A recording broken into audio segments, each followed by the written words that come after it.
Page number 108। Start. अध्यक्ष महोदय, यहाँ आए दिन भाषण तैयार किए जाते हैं। वे यहाँ पर पेश होते हैं और उन पर धन्यवाद के प्रस्ताव पेश होते हैं और पास होते हैं, लेकिन अपने देश की सेवा तब तक नहीं कर सकते जब तक कोई ठोस काम नहीं करते। जब हम अपने हालात के मुताबिक काम शुरू नहीं करते, तब तक हमारा किसी प्रकार से सुधार नहीं हो सकता। इन कामों के लिए सर्वेक्षण करना चाहिए, लेकिन इसका लक्ष्य हमारे सामने नहीं है। अगर हमने कोई लक्ष्य बनाया है जिसके लिए यहाँ इस सदन में बार बार चर्चा होती है, तो बहुत से ऐसे काम हैं जो हमारे प्रदेश में आज हो रहे हैं।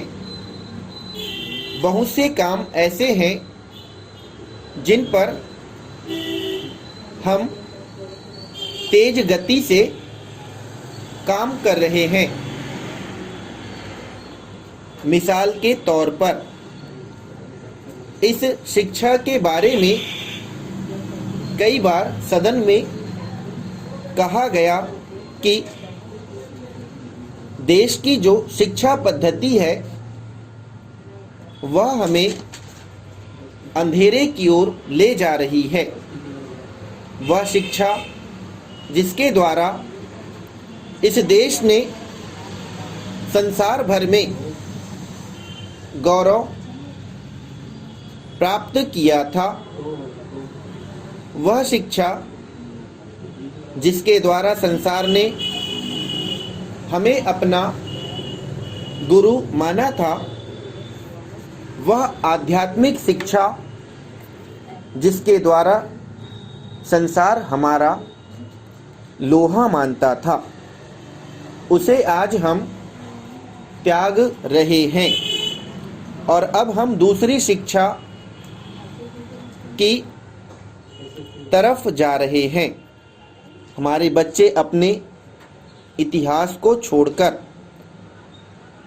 दूसरे मुल्कों के जापान, अमेरिका, चीन आदि के इतिहास को पढ़ने में दिलचस्पी लेते हैं।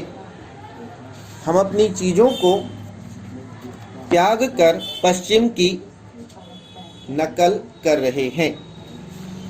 मैं विश्वास नहीं कर सकता हूं कि जिस रास्ते पर हम चल रहे हैं वह हमें कहां पर ले जाए।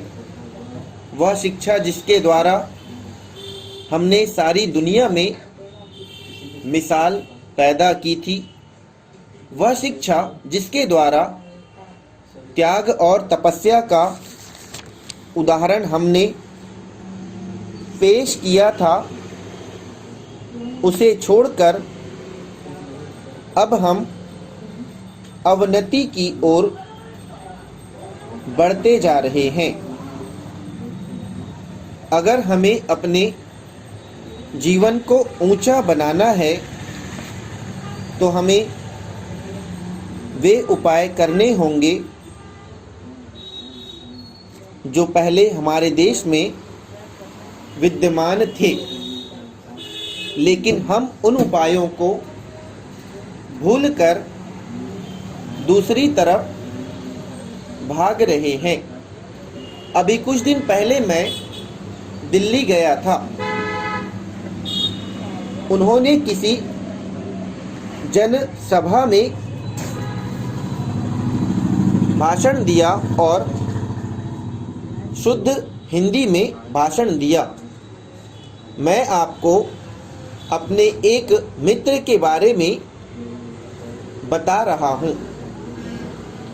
मेरे मित्र ने जब शुद्ध हिंदी में भाषण दिया तब मैंने बड़े गौरव के साथ उसे धन्यवाद दिया, लेकिन जब मैंने धन्यवाद अंग्रेजी में किया तो वह कहने लगे कि क्या आपको हिंदी नहीं आती है? आप हिंदी में धन्यवाद क्यों नहीं करते? स्टॉप।